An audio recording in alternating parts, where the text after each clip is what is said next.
İlk növbədə təşəkkürümüzü bildiririk ki, bizi KVN işçiləri bu gözəl tədbirə dəvət eləmişsiniz.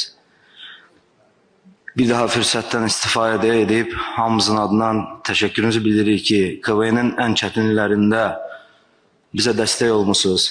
Məhz sizin sayənizdə Parniz Baku KVN komandası ən yüksək zirvələrə qalxıb, əsrin çempionu adını qazanıb və bugün də biz KVN-i yaşadırıq. Təbii ki, teatrımızın çərçivəsində mən heç vaxt özüm üçün xahiş eləməmişim, bugün də xahiş eləməyəcəm.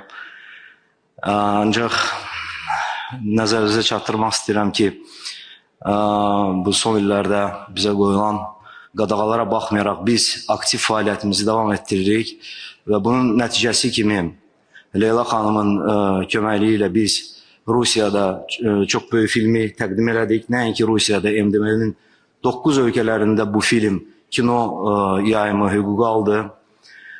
Hal-hazırda ikinci film üzərində işləyirik.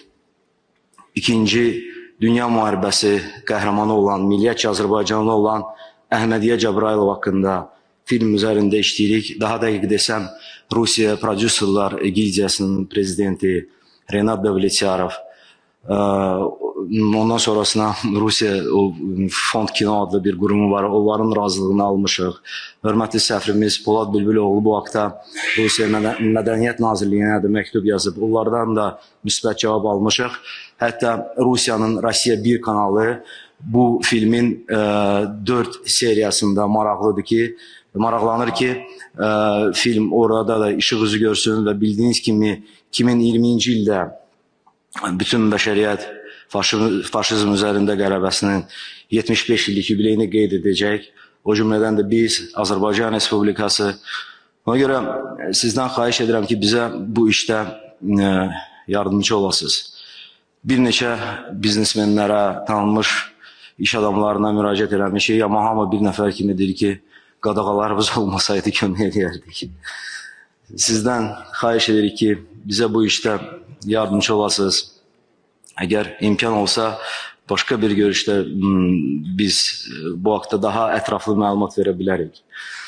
O cümlədən teatrımızın aparıcı aktyorları üçün Bəhram Bağırzadə və Cabir İmanov üçün fəxrə sizdən xahiş edirəm. Çünki biz heç bir dövlət qurumunun balansında deyilik. Ona görə bu sistemi bilmirik. Bu sistem həyata necə keçirilir, məktublar necə yazılır. Fürsətdən istifadə edib sizdən xahiş edirəm. Sonuncu xahişim də odur ki, bu il mənim babam bəstəkar Süleyman Ələsgərovun 95 illiyi qeyd olundu. 90 illikdə də ailəmiz olaraq cəhd göstərib sizə məktub yazdıq, amma bilirik ki, o məktublar çatmadı. Sağ olun ki, 80 illik yubileyində siz onun adını əbədiləşdirdiniz, məktəbə ad verildi. İmkan varsa Süleyman Ələsgərovun adına bir küçə də versəz, biz çox şad olarıq. Bir daha fürsətdən istifadə edib sizə, cənab prezident, sizə hörmətli Mehriban xanım təşəkkürümüzü bildiririk. Kim qadağa qoyub sizə? Sizə heç kim qadağa qoya bilməz. Kim qoyub qadağa deyilən bu qadağanı biz aradan götürək. Özəl telekanallar qoyub qadağa. Özəl telekanallar. Hesab edirəm ki, onlar səhv eləyiblər və onlara da məsləhət görürəm, tövsiyə edirəm ki, əgər bu qadağa doğrudan da varsa, tamamilə götürülməlidir və sizin kimi istedadlı insanlar üçün hesab edirəm ki, bütün televiziya kanalları açıq olmalıdır. Təşəkkür edirik. Mən şadam ki, bu məsələni sən qaldırmısan, çünki burada görünür ki, hansısa anlaşılmazlıq olub. Yəni, dövlət xətti ilə sizə heç bir qadağa qoyula bilməz. Sizi mən artıq 20 ildən çoxdur ki, tanıyıram və əvvəlki illərdə yaxşı təmaslarımız olubdur. Bugün də sizin fəaliyyətinizi izləyirəm, mənə müntəzəm olaraq məlumat verilir gördüyünüz işlərlə. Şadam ki, siz öz fəaliyyət dairəsini genişləndirirsiniz. Siz çox istedadlı insanlarsınız və Azərbaycan xalqı sizi çox sevir.